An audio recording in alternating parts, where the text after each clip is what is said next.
Hola a todos, soy Mónica Hacha, dietista, nutricionista y tecnóloga de los alimentos. Hoy os voy a hablar de conservación de alimentos y vamos a ver cuáles son las 5 técnicas caseras más importantes a la hora de conservarlos.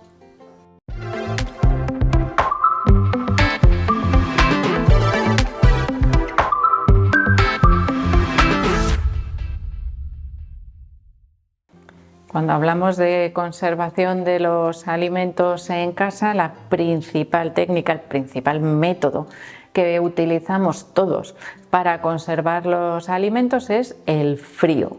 Dentro de ese frío tenemos que distinguir temperaturas de refrigeración y temperaturas de congelación, porque dependiendo de a qué temperatura mantengamos los alimentos, conseguimos conservar durante más o menos tiempo y además mejorar o no otros factores que pueden influir durante esa conservación en frío. Es importante que para la conservación en frío lo hagamos en recipientes adecuados. Esto es muy importante porque tanto en la nevera como en el congelador, si no utilizamos envases, recipientes o envolvemos los alimentos de manera adecuada, corremos un mayor riesgo de que se contaminen y de que se estropeen con mayor facilidad o de que contaminen a otros alimentos que se encuentren a su lado.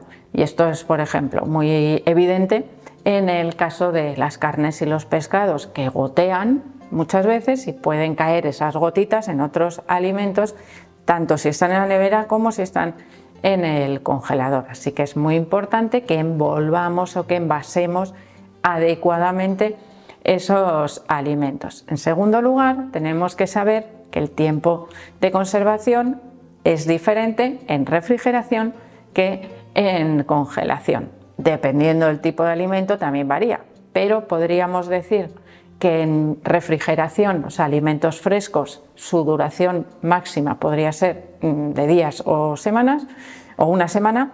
En el caso de la congelación podríamos tener meses, incluso llegar al año de conservación del mismo alimento. Es decir, si comparamos un método o el otro, es decir, podemos mejorar esa conservación en congelación. Pero ¿qué ocurre? Que hay alimentos cuya conservación en congelación empeora organolépticamente esos alimentos. Por ejemplo, la pasta y el arroz o las patatas, que cuando se congelan cambian tanto su textura que no nos quedan con la misma, vamos a decir, no nos quedan tan apetecibles, ¿no? A veces se quedan texturas más terrosas, aunque dependiendo de cómo descongelemos, de cómo cocinemos después, a veces podemos recuperar esa textura original de los alimentos.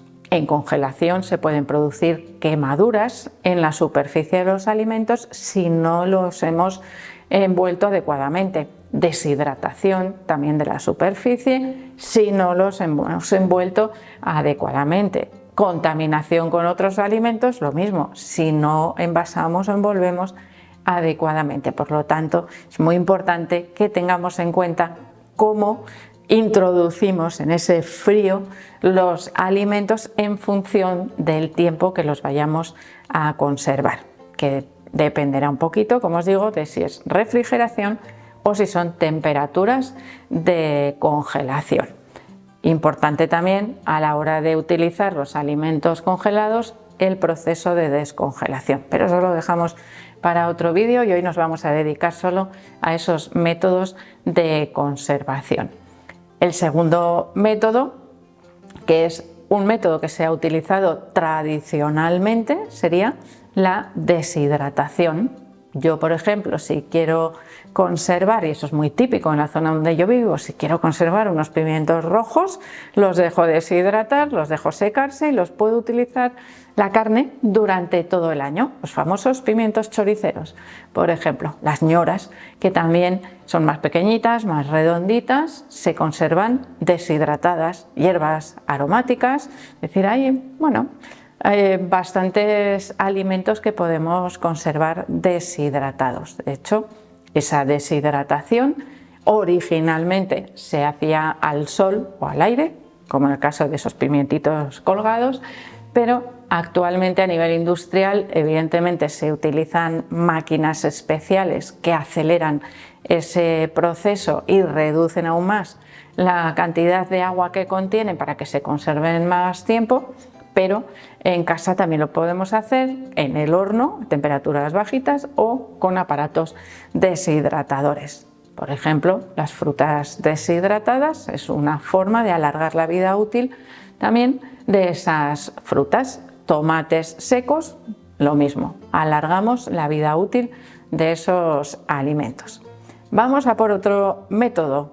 Muchas veces ya veréis que son métodos usados tradicionalmente, especialmente cuando no existía refrigeración o tanta facilidad de refrigerar y congelar los alimentos. Es decir, nos estamos yendo un poco al pasado o al presente porque se siguen utilizando en muchas ocasiones. Y aquí nos encontramos con la adición de sal, la salazón o la conservación en salmuera, es decir, mejora la conservación de algunos alimentos, pero siempre hay una modificación organoléptica de textura y de sabor, y es importante después reconstituir o cocinar adecuadamente esos alimentos. Por ejemplo, conservación de pescados en salazón, un ejemplo clarísimo sería el bacalao.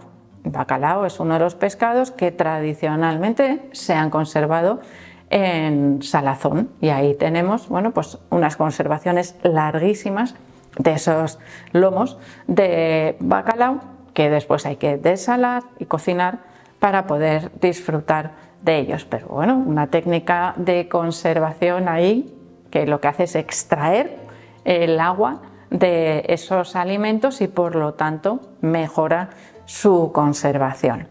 Tenemos otra técnica que sería la adición de vinagre. El vinagre contiene ácido acético. Ese ácido acético impide el crecimiento de microorganismos. Y pensaréis, ¿y qué conservo yo en vinagre? Un escabeche. Un escabeche es una preparación que lleva un alto contenido de vinagre y es una preparación tradicional también para conservar pescados, verduras y también algunos tipos de carne, como por ejemplo las pechugas de pollo. Conservación en vinagre también de algunas hortalizas, como por ejemplo por los pepinillos, las cebolletas, que alargan la vida útil, modifican también organolépticamente. Y bueno, pues a veces los podemos utilizar como conservante y otras veces como si fuese, pues es que a mí me gustan más los pepinillos en vinagre que el pepino. Bueno, pues estoy comiendo pepino en un formato diferente. Y por último tendríamos la adición de azúcar, es decir, utilizar el azúcar como método conservante. ¿Para qué?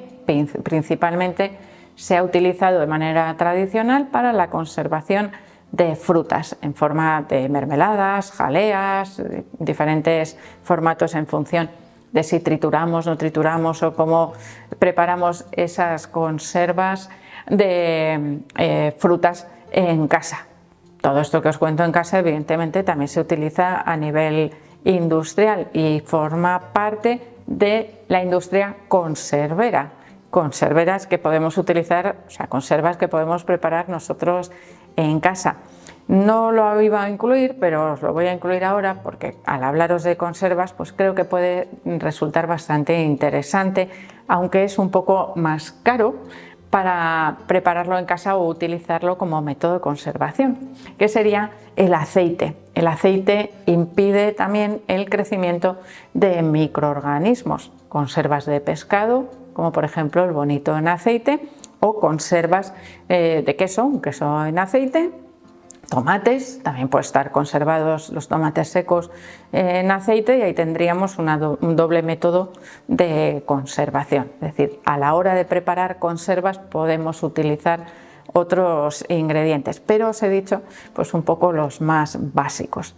Tener en cuenta siempre que la calidad del producto final en cualquiera de todos estos métodos de conservación depende del producto original. Es decir, si yo quiero conservar algo que ya está empezando a estar en un momento delicado de conservación, no voy a mejorar ese alimento. El único método en ese caso que me podría servir realmente sería la congelación, que paraliza completamente todos esos procesos enzimáticos que ocurren cuando se estropean los alimentos. Pero cuando yo lo descongele me encuentro ese alimento en el mismo punto de conservación que tenía en origen. Así que siempre es importante tener cuidado en la selección de los ingredientes que vamos a utilizar para conservar, para alargar su vida útil, porque si no nos podemos llevar sorpresas.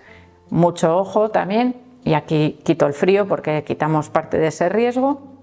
Mucho cuidado en la manipulación o en la preparación de las conservas caseras, que no se van a conservar en frío y por lo tanto le estamos dando a posibles microorganismos contaminantes tiempo, temperatura y alimento suficientes si esas conservas no se preparan en condiciones adecuadas de limpieza y de concentración de esos agentes que actúan como conservante. Y os pongo un ejemplo muy claro.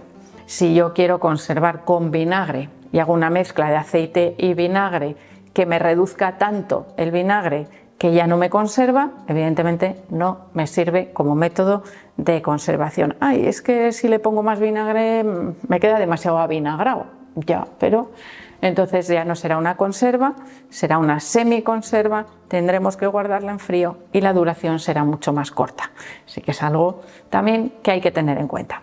Espero, por supuesto, que el vídeo os haya resultado interesante porque seguro que os hace pensar en las formas en las que compráis los alimentos conservados o que podéis conservarlos vosotros también en casa, aunque seguro que gana por goleada la nevera, el frigorífico y el congelador, espero. Así que espero que le deis al like, no dejéis de suscribiros al canal y quiero seguir viéndoos a todos en los próximos vídeos.